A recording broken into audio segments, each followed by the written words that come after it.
What's up, Hyperdrivers? Episode 6 of The Acolyte is out, and there's some pretty good character development in this episode, I think, but there's still some stuff that leaves me like, why? And look, we all get what we get out of a show. You may love the show, you may hate it. Ultimately, it's your opinion. I'm not going to go over every single little nitty-gritty detail of this episode, but I'm just going to talk about the stuff that stood out to me. So in case you didn't get that, that was your spoiler warning. You've been warned. After last week's badass, exciting episode, this one dials it back a lot and ultimately left me with more questions than answers. And just as it got really good, it ended. May and Osha's character arc continues to be my least favorite part of this show, which is weird, is because that's the central point of the show, right? What happened to them in the past is supposed to be important, I think. But at least Soul and the Stranger have really started to shine for me. And by the way, I hope they come up with a different name than the Stranger. I got my new move. I call it the Stranger. What I do is I sit on my hand for like 15, 20 minutes until it goes numb. No feeling at all.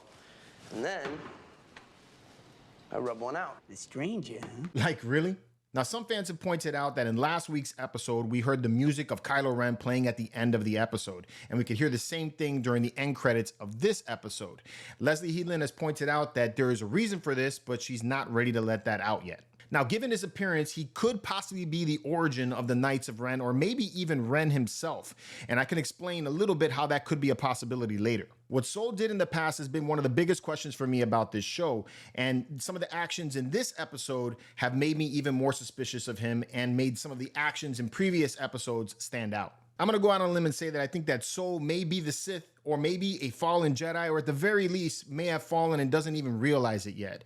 And there are a few actions that he's done in past episodes and in this episode that make me think that he's become corrupted. First was his willingness to sacrifice Osha to get to May, to get to the Master, which seems like a very dark side thing to do, right? To sacrifice an innocent just to be able to get to the bad guy. But I think the real thing is that he's trying to snuff out any other Darksider from taking away his power. In the last episode, they make us believe that Soul doesn't know that Osha is in fact May. I actually believe that he did know that it was May all along. In the very first episode, we're able to see that Soul is able to sense Osha's presence on that planet. So the fact that he doesn't realize that that's not his Padawan standing right next to him, that just never jived with me. In this episode, it's implied that Soul only stuns May after Basil tells him that that is in fact May. But I think that he really knew that that was May all along. 2 episodes back, we see that they're tracking Kalneka using Basil. And it seems like the only one that could really understand the language is Yord. He makes it a point to tell Osha that he, studied that nuanced language so that he could understand Basil. And when Basil takes and yells out after seeing May, you see Soul's reaction to that. Soul doesn't seem to understand it or even interpret it. He looks over at Yord, and Yord is the one that lets everybody know that he's found May. So I think the only reason why he exposed that he knew that it was May by stunning her was because she was about to give out some information over the comms. And that's why we see Basil kind of surprised, or his reaction to what happened there. Also in the previous episode, when we see the Jedi fighting the Stranger at the very beginning of the episode, where's Soul, right? At this point, I thought maybe Soul was just knocked out a little bit longer than the rest of them, but he only makes his presence known when Osha's life becomes in danger. And I think it's because he needs Osha to get to May so he can snuff out May and the Stranger. He can't have both of them left alive. Also, and this is kind of a far stretch here, the Stranger implies that he knows Soul, or that Soul doesn't remember him, is really what he says. And Soul says that there's something familiar about him, right? And this could also mean that, they just met earlier in the season and he just didn't put 2 and 2 together about who the Stranger was. But it could also mean that Soul knows him from, his past, and maybe his face has changed or something has happened that Soul doesn't recognize him. And then in this episode, his actions seem even more suspicious. The way he hugged May, for example, that seemed very forced and fake. He then tells her that he's going to, take and cleanse his sins and give himself up to the council and admit to the things that he did.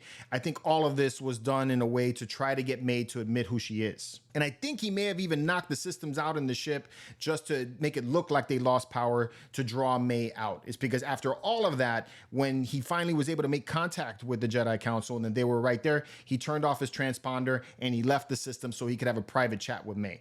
Very dark-sided thing to do. Now, the Stranger is also a very interesting character. He's definitely not a Jedi. I don't know if he's exactly a Sith. He's not as apparently evil as Palpatine was when he tried to tempt Anakin. He doesn't seem to try to hide his intentions from Osha, which that may be something that he learned over his failure with May. But I think he genuinely cared about May in some way, shape, or form when he was working with her. And it just shows that he has some kind of compassion maybe inside of him. He at least wants a pupil, I think, for companionship, or more likely to increase his own power. He mentions about the power of two. And while this harkens back to that cringe song that they had earlier in the season, I think it also reminds me a little bit of something that happened in the second Knights of the Old Republic video game, and then also what Yoda and the remaining Jedi did after the fall of the Jedi Order. They all separated to hide their presence. In the second Knights of the Old Republic video game, one of the Jedi state that they had to separate after the fall of the Jedi in order to mask their presence. It's because when they came together, their power in the Force became more detectable because they became more stronger.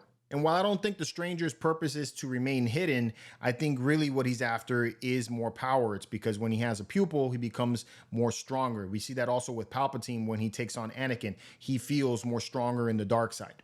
In this episode, he states that he was a Jedi once a long, long time ago, right? Which seems very weird. It's because, you know, he doesn't look very old.